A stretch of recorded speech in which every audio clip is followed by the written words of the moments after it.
Welcome to the program. I'm Mark Imperial. This segment's being brought to you by booksgrowbusiness.com. It's the place where busy professionals get their books done to educate consumers, grow their businesses, and to leave a legacy. I'm doing a series of spotlights on remarkable business intermediaries from across the country. And joining me on this segment is Raymond Copell. He's with Transworld Business Brokers in Fort Lauderdale. Raymond, welcome to the program. Thank you, Mark. Pleasure to be here. Raymond, tell us a little bit about your work. And specifically tell us, who are those types of clients that you specialize in helping and working with? Okay. I dreamt up the idea of business brokerage when I was a CPA in Manhattan, said I want to get out of that and go to Florida. So I just started business brokerage 28 years ago. I've learned a little bit along the way. And because of my background, I think of business as businesses that make money and can prove it, which pretty much all businesses can these days. I help them sell them. So businesses are great, and the owners are typically great at starting them, running them, and they think growth, growth, growth. But when it comes time to selling their business, do they know where to start, most of them? Mostly they have some confused ideas or general impulse and fear. You know, how do I do this? How do I maximize what I've put so much effort into when I want to get out? And many different questions and misunderstandings. And it's normal and natural, but it makes for a complicated market. That's what we aim to clarify here in the inspiration for this series. Let's bring some clarity to the subject, starting with, where should a business owner start when it comes to selling their business? I think these days, most like you want to know anything, you start online, you ask Mrs. Google, she knows everything, or Siri, or you want to know some more, you go on YouTube, you want how to do something. But after that, when you want to actually get something done, you should contact people in your area who know how to do a difficult task and do it well and make everybody satisfied and successful. And that's a business broker or M&A advisor, depending on the size of your business. Tell me a little bit about some of the, preconceived notions or the myths or misconceptions that people think that it's like selling a house. I mean, what are people really thinking when it comes to selling a business? What are they thinking? They're thinking a lot of different things, and it's all over the place. But essentially, the biggest thing is I've worked really hard. I put all the sweat equity into it. How do I know what it's worth? And one of the other misunderstandings is that they think once they found a buyer, it's done. It's a lot. That's just the beginning. It's a very complicated, a lot of issues come up along the way about getting it from buyer, and even terms like, will you agree on a price? What else goes on to get it actually a completed transaction? There's a lot of steps in between that most people don't recognize as difficult and important to make it done. So we're coming out of a pandemic now, and that may have triggered a lot of folks to sell their business and say, okay, it's time. But they're also thinking, man, we just came out of a pandemic. Is this really a good time to sell my business? What have you seen in the marketplace, and are there opportunities to sell today? Yeah, that's another great question. It was counterintuitive of what we actually found, when the pandemic first hit and everybody had to stay home and all that, the word stay home, stay home. We got really nervous at Transworld, and I'm one of the owners at Transworld. So we had meetings, but after a few months, we noticed something. We're really busy and we got really busy, and we're really busy with a lot of transactions, a lot of momentum in the market from buy and sell. So it's been a very strong market, which has produced a lot of revenue for us and a lot of happy buyers and sellers. So it's been a strong market, counter to what you would think. After the first few months, like 3-4 months of fear, real fear. And then it's turned the other way around. What have you found has triggered that buzz of activity now? I wish I had a magic answer for that, except that I think people, like you said, we've been talking about it for years and years, of the term seller tsunami, like the baby boomers ready to retire, but they weren't really, because things were kind of moving along pretty well and nothing really came, even with many, many issues that boomers such as myself have encountered over our life, financial, serious hiccups. nothing really hit them so personally like the pandemic. And they said, you know what? This is time. So on the sell side, that's it. On the buy side, this great retirement or great reassessing life values, a lot of people, I guess, saying to themselves, you know what? I think I want to do my own thing. I want to be my own boss. I want to call the shots. I don't want to be told I have to come into the office or not come into the office, or I've got to be here, or I've got to do that. And mostly, a lot of places, certainly in Florida, where I'm most familiar, if you're your own boss, you tend to make a lot more money. You get to reap the rewards of all your efforts. So it's a really great thing to do if you are so inspired to do that, own a business.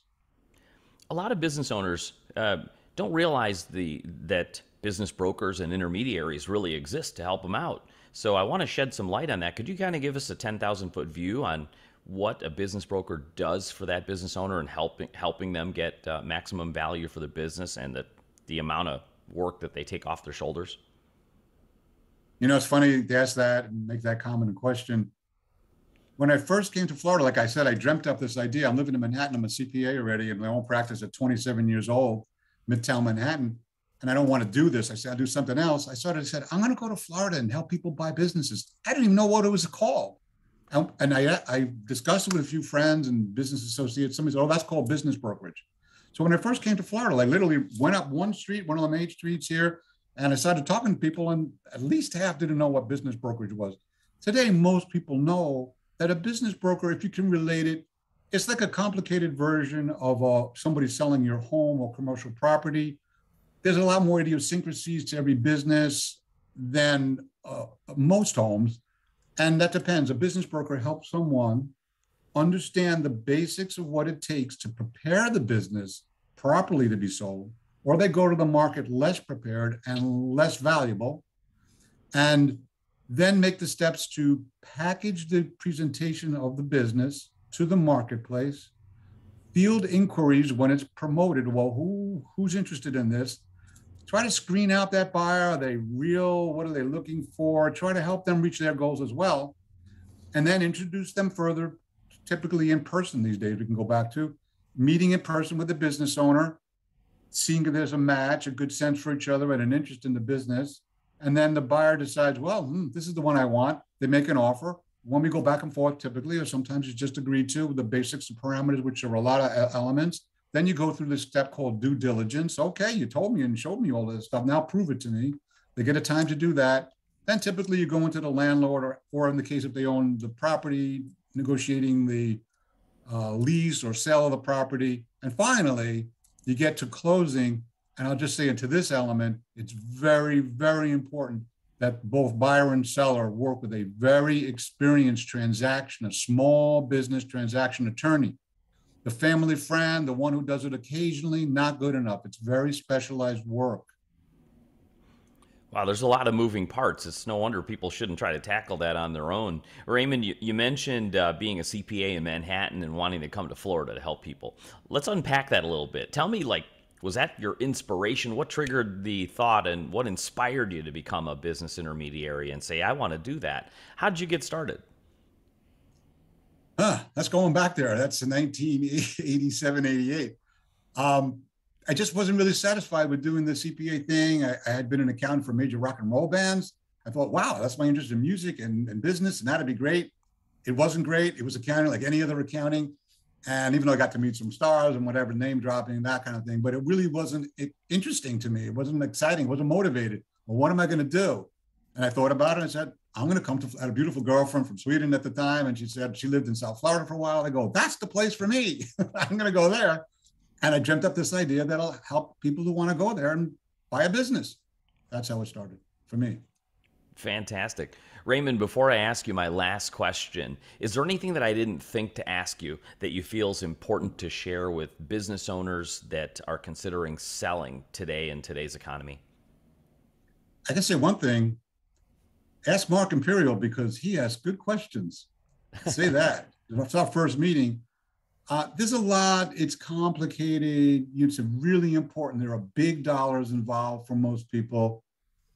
You can go your own way and stumble your way through. But generally, having a really good guide, experience matters. like everything. You want to go to the surgeon who's done this foot surgery before. You want to go to the auto mechanic who knows your vehicle. Same thing in selling a business. You want a pro, someone who's really committed to it and dedicated, and experience helps and has great connections, because there's so many intricacies to make a full, satisfactory, excellent result for everybody involved. There are a lot of vendors and employees and perhaps a lease situation, or so many little corners that you want to make work. So having a pro helps. That's what I can say. It does help. It's preferable, I believe. For business owners listening now who know they need to get it in order and they'd like to speak with you, how can they find you, connect with you, and learn more? Okay, the best thing to do, just call me. The 954-464-6290. Email me, ray@tworld.com. Somewhere around, I'm on tworld.com. You can look at agents. You can connect with me there, or any agent in your local area. You might want to start with the office manager or the franchise owner, who will know his staff and maybe can direct the best agent to you, who knows your industry or lives near you, or, some connection that matters in helping build a proper, strong presentation into the marketplace. No matter what it is, literally hot dog stand to hot dog manufacturer, you want to get your act together when you're presenting it to the public. It's like anything else. Do it well, you're going to get much better results. Fantastic. Raymond, this has been great. I really appreciate you stopping by and sharing with my audience today, and I wish you continued success for you and for all of your clients. Thank you very much, Mark Imperial. It's been a pleasure meeting you, and thank you for your excellent questions. That was Raymond Copell with Transworld Business Brokers in Fort Lauderdale. And this segment's been brought to you by booksgrowbusiness.com. It's the place where busy professionals get their books done to educate consumers, grow their businesses and practices, and to leave a legacy. That's all for now. I'm Mark Imperial, and thanks for joining me.